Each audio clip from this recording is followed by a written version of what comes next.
ओम नमो भगवते वासुदेवाय। जय श्री राधे। क्या आप जानते हैं साल भर की सभी एकादशियों का प्रारंभ कब से हुआ? मार्च मास के कृष्ण पक्ष की उत्पन्ना एकादशी सभी एकादशियों की जन्मदाता कही गई है।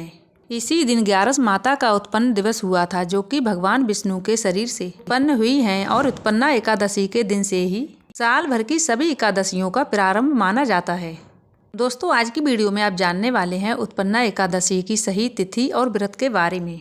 साथ ही ये भी जानेंगे कि व्रत किस दिन रखें और व्रत का पारण किस दिन करें। व्रत का शुभ मुहूर्त कब से कब तक रहेगा, व्रत के दिन हमें क्या क्या खाना चाहिए, क्या क्या नहीं खाना चाहिए, किन किन चीज़ों का व्रत के दिन दान करना चाहिए और किस प्रकार से व्रत का पारण करना चाहिए। एकादशी का व्रत करने से हर प्रकार की समस्याएं दूर हो जाती हैं। एकादशी का व्रत करने से मनुष्य के मन में जो भय होता है वो दूर होता है, साथ ही शरीर की पीड़ा भी दूर हो जाती है। जीवन में जो भी अधूरापन होता है, भगवान विष्णु की कृपा से वो पूर्ण होता है और अंत में ऐसे व्यक्ति को मोक्ष की प्राप्ति होती है। फिर बार बार इस जन्म मरण के बंधन में नहीं बंधना पड़ता है। अपने जीवन में हर व्यक्ति को श्रद्धा और निष्ठा के साथ एकादशी का व्रत जरूर करना चाहिए। एकादशी के दिन भगवान विष्णु, भगवान कृष्ण की पूजा करना चाहिए। इस दिन सुबह जल्दी उठना चाहिए, स्नान आदि करके हाथ में जल और पुष्प लेकर व्रत का संकल्प करना चाहिए। फिर एक चौकी लें, चौकी पर पीला रंग का आसन बिछाएं और उस पर भगवान विष्णु, माता लक्ष्मी की प्रतिमा को स्थापित करें। भगवान विष्णु को पीले रंग के वस्त्र धारण करवाकर फिर उनको पीले फल फूल साथ ही तुलसी दल अर्पित जरूर किए जाते हैं। धूप दीप जलाकर उनकी आरती करना चाहिए। यदि आप संतान प्राप्ति के लिए इस व्रत को करना चाहते हैं या संतान से जुड़ी समस्याओं का निवारण के लिए इस व्रत को करना चाहते हैं, तो इस दिन खास तौर से भगवान कृष्ण के बाल स्वरूप बाल गोपाल की पूजा अर्चना करके उन्हें माखन मिश्री का भोग लगाना चाहिए। साथ ही तुलसी दल या तुलसी पत्र भोग में जरूर रखना चाहिए। तुलसी दल भोग में रखने से कहते हैं भगवान विष्णु बहुत ही जल्द प्रसन्न होते हैं और अपने भक्तों की सभी मनोकामना को पूर्ण करते हैं, उनकी विनती को जरूर स्वीकार करते हैं। सुबह के समय धूप दीप जलाकर भगवान विष्णु को चंदन का तिलक लगाएं, माता लक्ष्मी को कुमकुम का तिलक लगाएं। यदि संभव हो तो भगवान विष्णु को पीले रंग के पुष्प अर्पित करें, माता लक्ष्मी को लाल रंग के पुष्प अर्पित करें। साथ ही व्रत की कथा को पढ़ें या सुनें। भगवान विष्णु के मंत्र का जाप करें। भगवान विष्णु का मंत्र है ओम नमो भगवते वासुदेवाय नमः। कृष्ण भगवान के मंत्र का जाप है हरे कृष्णा कृष्णा कृष्णा हरे हरे। इन मंत्रों का जाप आप एकादशी के दिन जरूर करें।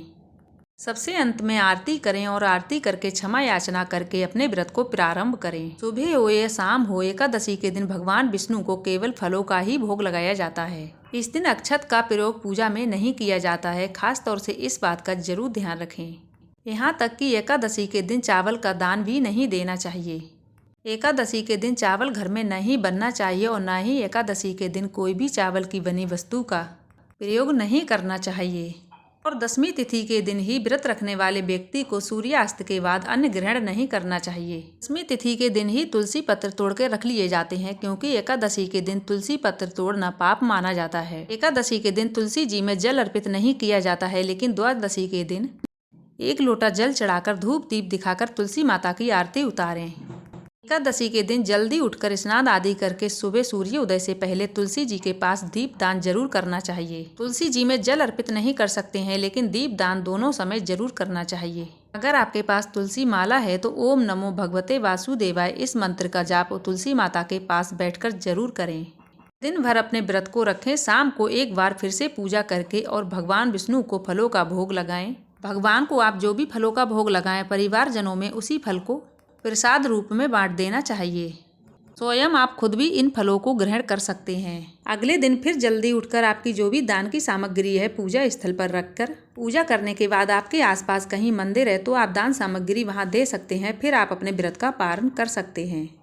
इस तरह आपका जो भी एकादशी का व्रत है वो पूर्ण हो जाता है। इस बार एकादशी 2 दिन होने के कारण 8 दिसंबर शुक्रवार, 9 दिसंबर शनिवार दोनों दिन ही एकादशी का व्रत रखा जाएगा। एकादशी तिथि प्रारंभ होगी 8 दिसंबर शुक्रवार की सुबह 5:07 से और इसकी समाप्ति 9 दिसंबर शनिवार की सुबह 6:31 तक हो जाएगी। 8 दिसंबर को जो एकादशी का व्रत होगा 10वीं युक्त एकादशी का व्रत होगा। जो ग्रस्त जन है वो चाहे तो इस दिन अपना उपवास रख सकते हैं। मोक्ष प्राप्ति की इच्छा रखने वाले या वैष्णव संप्रदाय लोग हैं वो 9 दिसंबर को एकादशी का उपवास रखेंगे। 9 दिसंबर को सूर्य उदय होंगे सुबह 7 बजे, सूर्यास्त होंगे शाम 5:37 पर।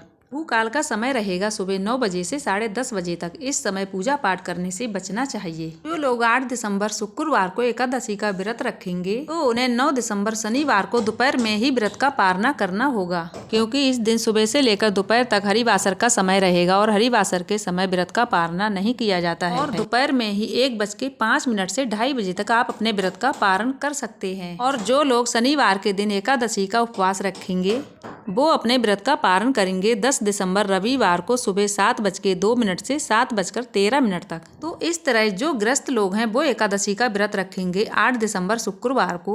जो वैष्णव संप्रदाय लोग हैं वो रखेंगे 9 दिसंबर शनिवार को। और जो लोग पहली बार एकादशी का व्रत को प्रारंभ करना चाहते हैं तो उत्पन्ना एकादशी के दिन से ही अपने व्रत का प्रारंभ कर सकते हैं। उम्मीद करती हूँ आज की जानकारी आपको जरूर पसंद आई होगी। पसंद आई हो तो कमेंट बॉक्स में जय श्री हरि विष्णु लिखना मत भूलिएगा।